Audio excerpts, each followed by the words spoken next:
So I was looking at my bookshelf this morning, and I realized it's basically a graveyard of past enthusiasm. Oh no, to the graveyard. The graveyard. There's a beginner's guide to coding in Python that I think I opened twice. Right. A set of watercolor paints that are now basically dried into little hockey pucks. Of course. And a musical instrument, I'm guessing.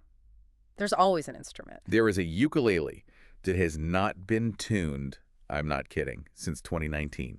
It's this universal museum of, I'm going to change my life starting now, followed by radio silence 3 weeks later. You and everyone else. It's the great mystery of the half-finished project, isn't it? And we usually interpret that graveyard as a personal moral failure. Yes. We look at the dust gathering on the guitar and we think, I'm lazy, or I have no discipline, or I think the worst one. I guess I just didn't want it enough. That's the one that stings. That's the knife twist. The idea that if you really wanted it, you would have been possessed by this, this burning, unquenchable fire that carried you through all the hard parts. The montage. The montage. We have this cinematic view of motivation, like a montage in a sports movie where the music swells and the guy just runs up the mountain because he has passion. Which is a beautiful narrative for cinema, but it's terrible advice for psychology. Okay, why? Because the research we have in front of us today, and we're specifically looking at the Goldilocks rule and mechanics of habit formation, it all suggests that passion is actually a very unreliable fuel source. Unreliable. It burns hot and it burns fast, and then it leaves you stranded on the side of the road. The people who actually make it to the top of that mountain, they aren't the ones with the most passion. They're the ones who understand how to engineer their behavior to survive the inevitable valley of boredom. Survive the boredom. Wow. That is a very, very different framing than follow your dreams. It is. I mean, that's what we're going to try to do today. We're going to debunk the bottomless reserve of passion myth. I'm here for it. We're going to look at why we quit things right when the novelty wears off, and more importantly, how you can structure your work so you stay in a zone of peak performance without, burning out or just fading away. And to do that, we aren't just looking at dry data tables or lab studies. We have a case study that, honestly, I couldn't stop reading about during the prep for this. It's the story of a guy who is now a cultural icon, but whose actual journey to success was so painfully slow and methodical that it almost hurts to hear the details. It's the perfect antidote to the overnight success story, which is, of course, a complete myth. A total myth. We are talking about Steve Martin. The Steve Martin. And I think when most people picture Steve Martin, they picture the guy in the white suit selling out stadiums in the 70s, or the movie star from Father of the Bride. He feels like someone who was just born talented, like he came out of the womb with a banjo and a perfect punchline. And that is the natural talent fallacy at work. It's so seductive. We see the result, the polished final product, so we just assume the cause must have been some kind of innate, God-given ability. But if you really look at the source material, especially his memoir, Born Standing Up, the reality is, well, it's shocking. How so? He didn't have it. In fact, for a very long time, he didn't even have jokes. Okay, let's go back to the very beginning then. 1955. This is a crucial year for context. Disneyland has just opened in Anaheim. It's the absolute epicenter of American novelty and entertainment. The whole world is looking at this place. And Steve Martin is 10 years old. That 10-year-old kid. And he's living in Garden Grove, which is just 2 miles away. So he does what any kid would do. He rides his bike over there. Now, try to imagine this.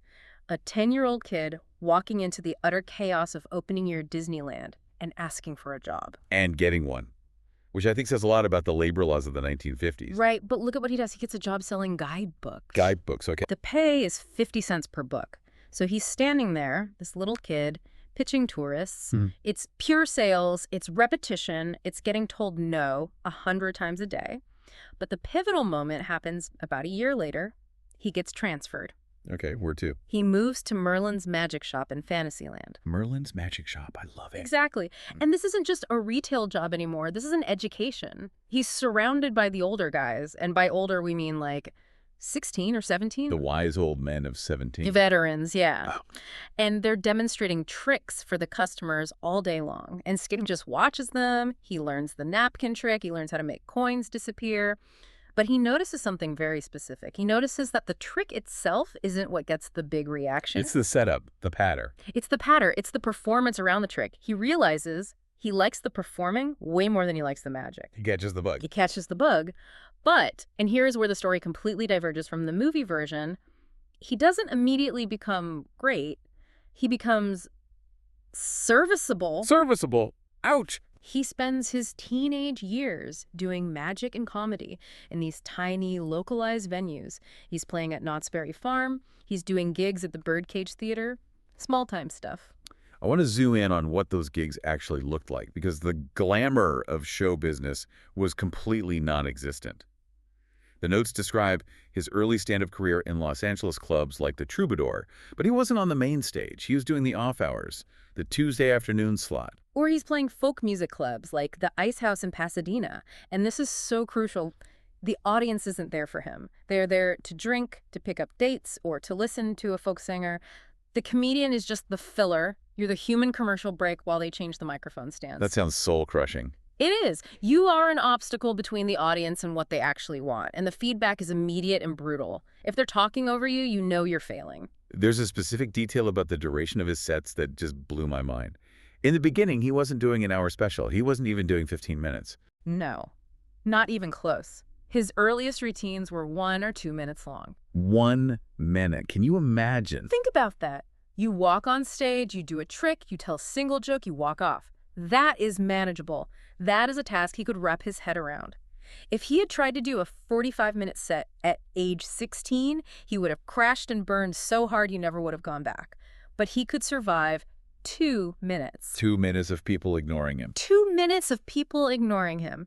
Then by high school, he expands it to 5 minutes. A few years later, 10 minutes. By age 19, he's performing weekly, and he's finally built up 20 minutes of material. But even that 20 minutes is a bit of a fabrication, isn't it?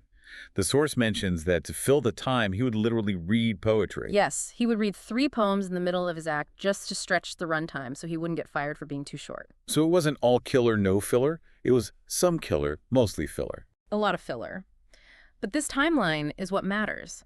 We are talking about a progression that took years. He spent a solid decade just learning how to be on stage without shaking, just learning the basics of crowd work. And there is one anecdote from this period that I think just defines this entire grind phase. It's the story of the empty club. The boarding house in San Francisco, maybe? No, I think this was an even smaller, even sadder venue earlier on. He walks out on stage, the club is open, the lights are on, the mic is live. But there is literally no one in the room. 0 people. Wow. Just empty tables and chairs. So what do? Most people would just turn around and walk off or, sit at the bar and have a drink. Right. But Steve Martin performs the show. To the chairs. To the chairs. He does the entire set. He hits the punchlines. He pauses for the laughter that isn't there.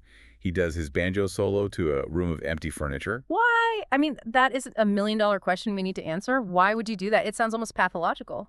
Well, looking at it through the lens of the research we have today, it wasn't pathology. It was practice. But it was a very specific kind of practice. He was operating in what we're going to call the Goldilocks zone. Exactly. Even an empty room is a form of data. He was refining his timing. He was getting comfortable with the sound of his own voice in a dead room. He was, in a way, insulating himself against the fear of bombing. If you can play to an empty room, you can play to a hostile room. A hostile room is just an empty room with bodies in it. He was building calluses on his ego. So let's fast forward a bit, because I want people to understand the scale of what happened after this long, slow, painful burn.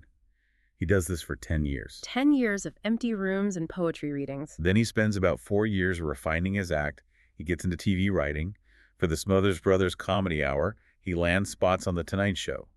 He's getting better, but he's still not a star. And then the explosion. The mid-70s hits. And suddenly, Steve Martin is the biggest thing on the planet.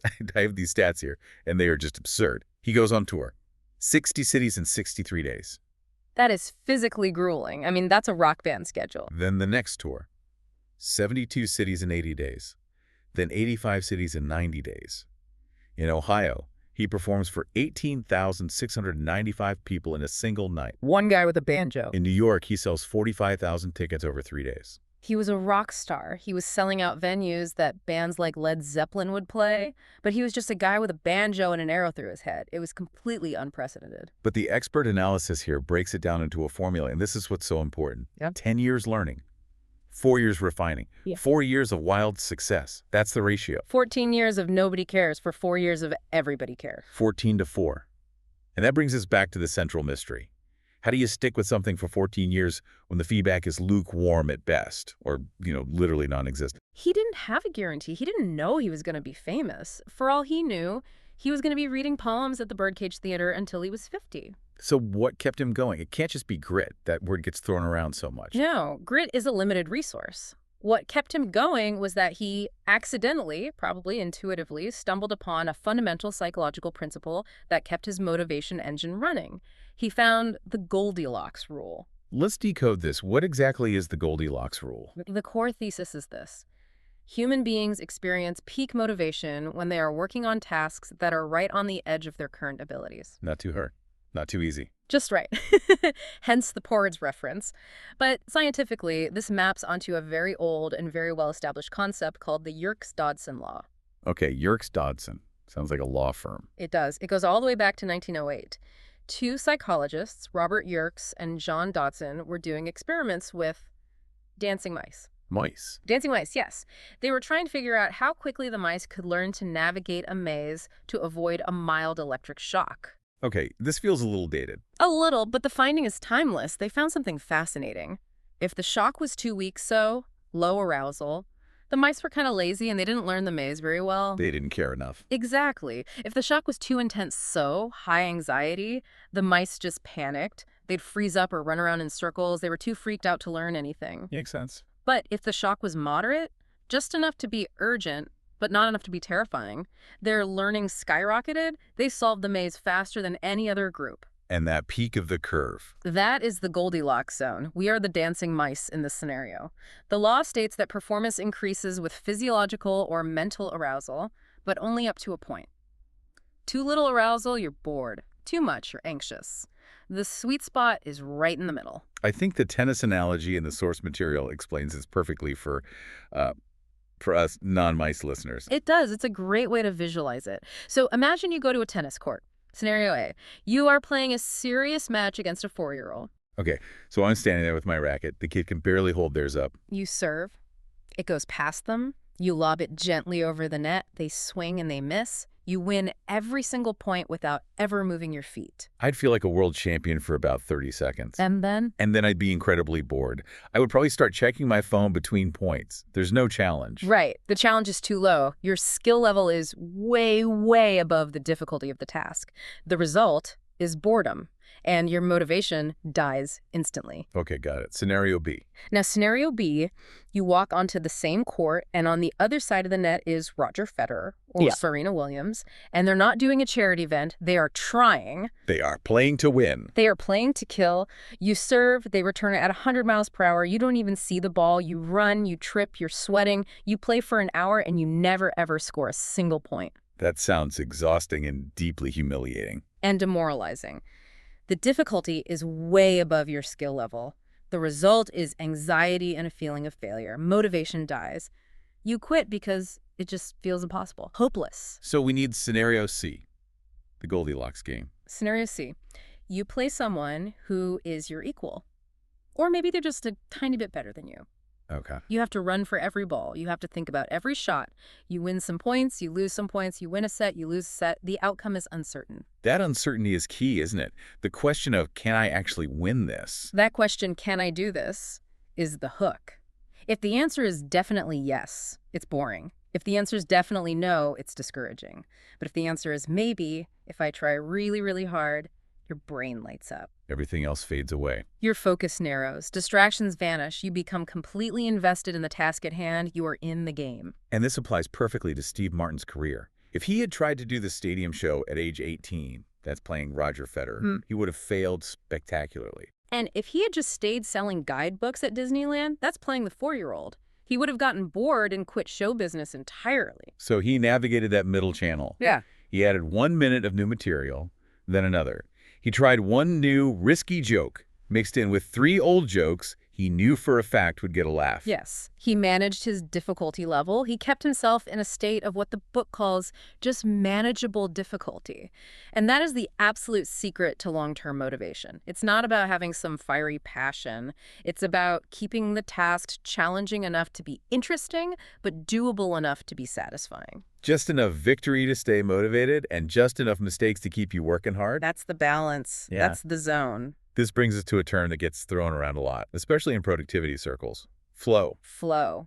The state of being in the zone when you're so absorbed in something that the time seems to disappear. Right. And the source material suggests that scientists have actually tried to put a number on this, which seems, I don't know, audacious. How do you quantify being in the zone? It is tricky. But researchers like Csikszentmihalyi, who basically coined the term flow, and then later people looking at workplace performance, they've tried to estimate it.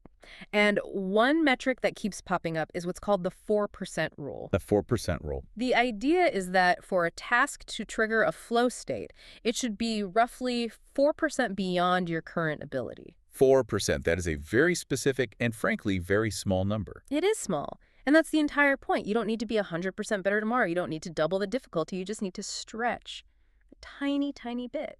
Okay, but I have to be the skeptic here. How on earth do I apply the 4% rule to my actual life? Yeah. You can't measure the difficulty of writing an email or, learning that ukulele in percentages. I can't say, okay, I'm going to make this breaststroke 4% more artistic now. Right, of course. It's not a literal math equation for most things in life. In weightlifting, maybe?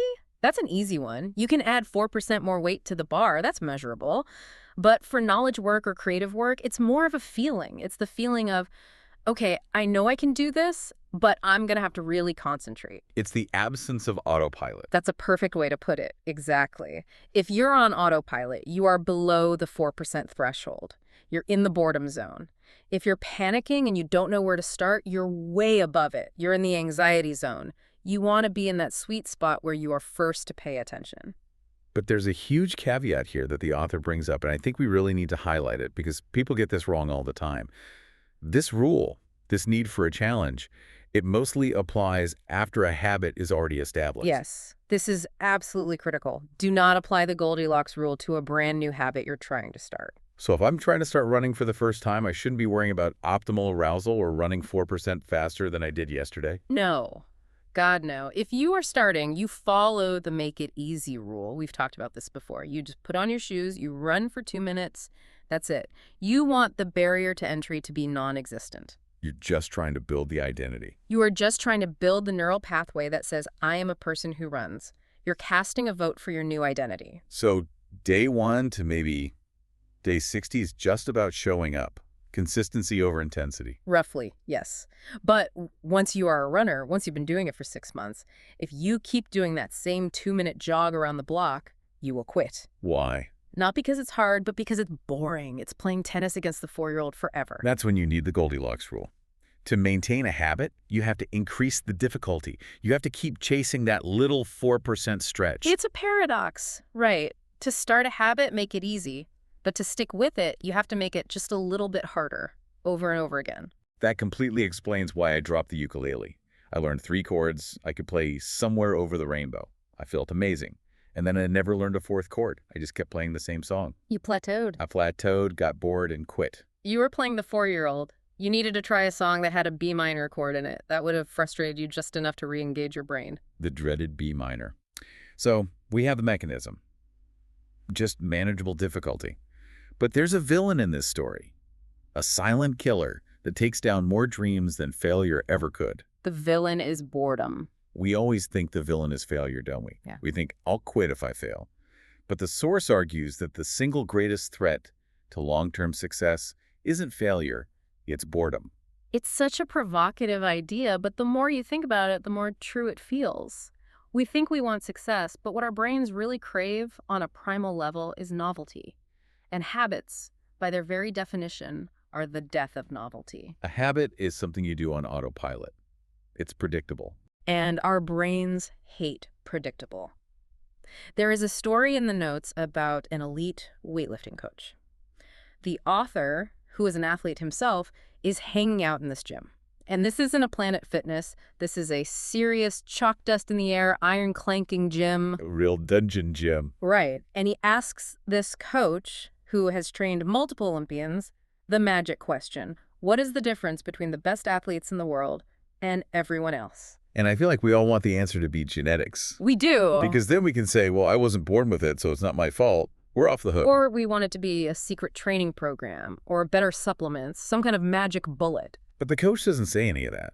He thinks for a minute, and then he says, at some point, it comes down to who can handle the boredom of training every day, doing the same lifts over and over and over. Who can handle the boredom? That line just completely dismantles the entire passion narrative. It really does. We have this idea that the best athletes are just amped up all the time, that they wake up at 4 a.m. screaming, let's do this, into the mirror. But the reality is the gold medalist hates the 4:0 a.m. alarm just as much as you do, maybe more, because they've heard that alarm go off 10,000 times. They're bored of the laps in the pool. They're bored of the squats. They are bored of eating chicken and broccoli again. But they do it anyway. And that doing it anyway is the whole game? This is a huge shift in mindset. We tend to think that if we get bored, it means something is wrong. I'm bored with this business idea, so it must be the wrong business. Or I'm bored with this workout, I should try CrossFit this week. Right. We interpret boredom as a signal to pivot. But what this expert advice is telling us is that boredom isn't a signal to stop. It's a signal that you've exhausted the easy beginner gains. It's a sign that you are actually entering the phase where real mastery happens. But it feels like we are fighting our own biology here. Our brains are hardwired to hate boredom. We are novelty-seeking missiles. We are. The text quotes Machiavelli on this, which is a bit of a deep cut for a habit discussion, but it works so well. He wrote, "Men desire novelty to such an extent that those who are doing well wish for a change as much as those who are doing badly." Wow. Say that again?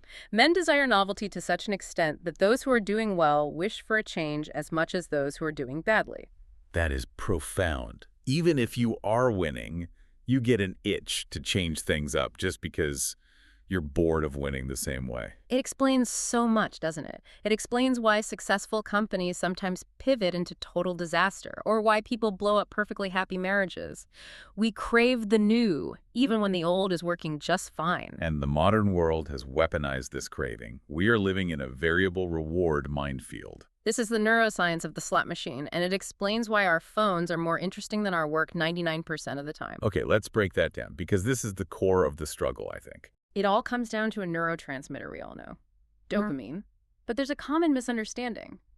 People think dopamine is the pleasure chemical. It's not. It's the anticipation chemical. The seeking chemical. The seeking chemical.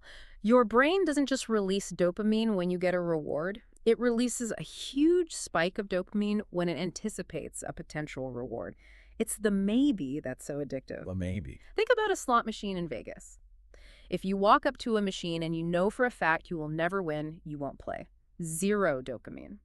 If you know for a fact you will win $1 every single time you pull the lever. I'd play for a bit, but it would just become a really boring job. Exactly. It's predictable. But the real slot machine is random. It's variable. Sometimes you lose. Sometimes you win a cherry. Sometimes you hit the jackpot. That unpredictability, that variance, it spikes dopamine through the roof. It's the most addictive pattern known to neuroscience. And this is scrolling on social media. It is the perfect modern slot machine.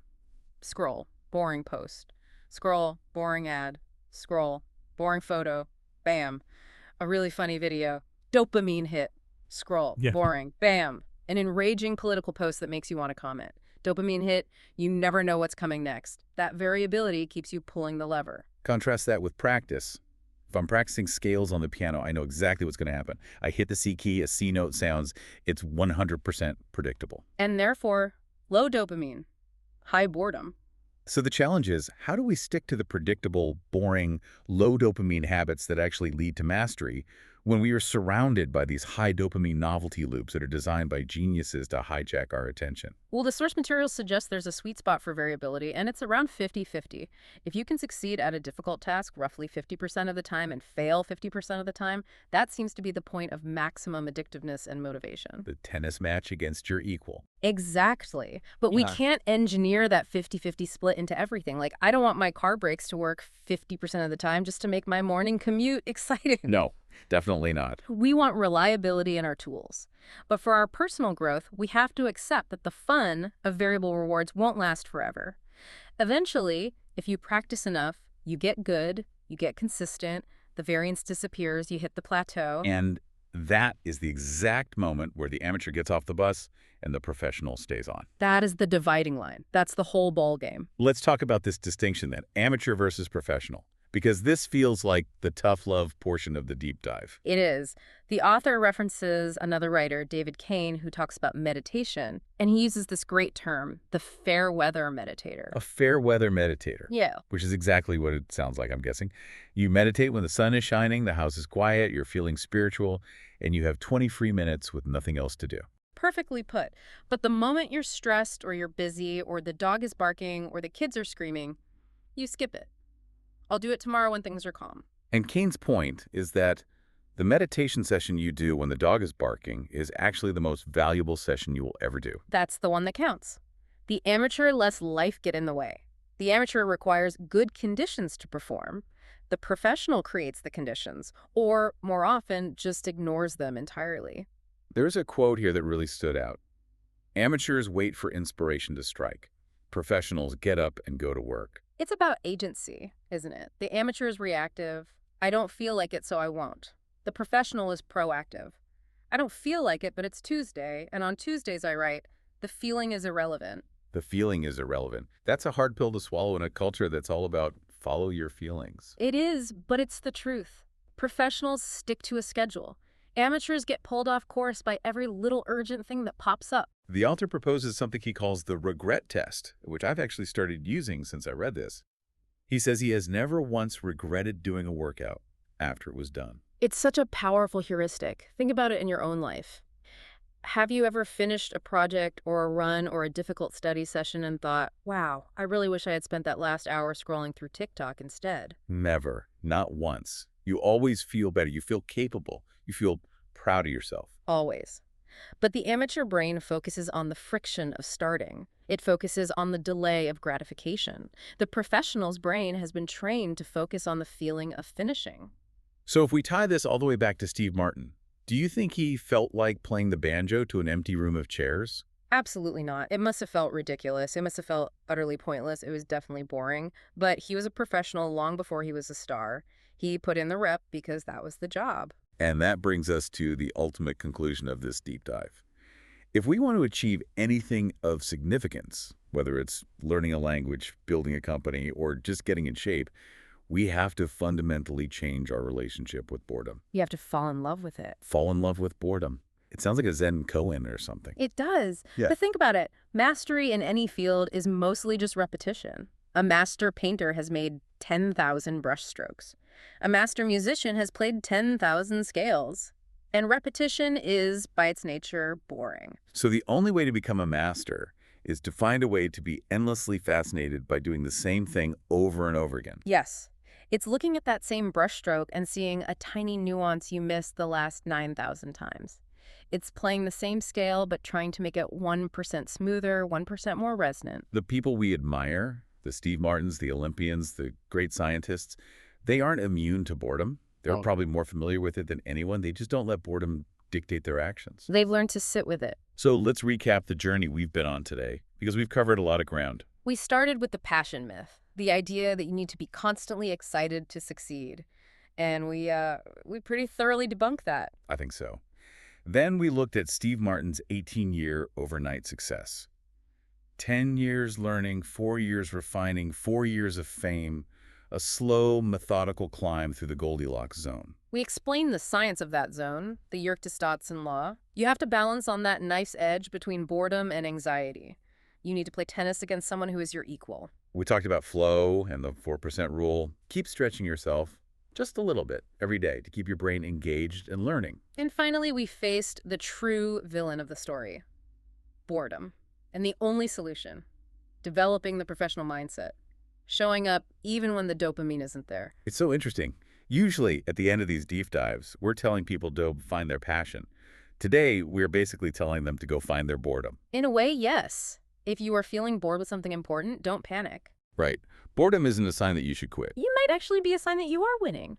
It might be a sign that you have cleared the initial exciting hurdles and you are now in the deep water where the real meaningful gains happen. Boredom is the gatekeeper of mastery. It is. And most people turn back at that gate. They see boredom and they think it's a stop sign. If you can learn to see it as a doorway and walk through it, there is almost no competition on the other side. Because everyone else went home to watch TV. Exactly. So here is our challenge to you, the listener. Think about that project you've been neglecting. That thing in your own personal graveyard of enthusiasms. The guitar in the corner. The novel on the hard drive. The business plan. Ask yourself, is it really time to quit? Or is this just the Goldilocks rule kicking in, telling you it's time to level up? Are you just at that point where you need to adjust the difficulty?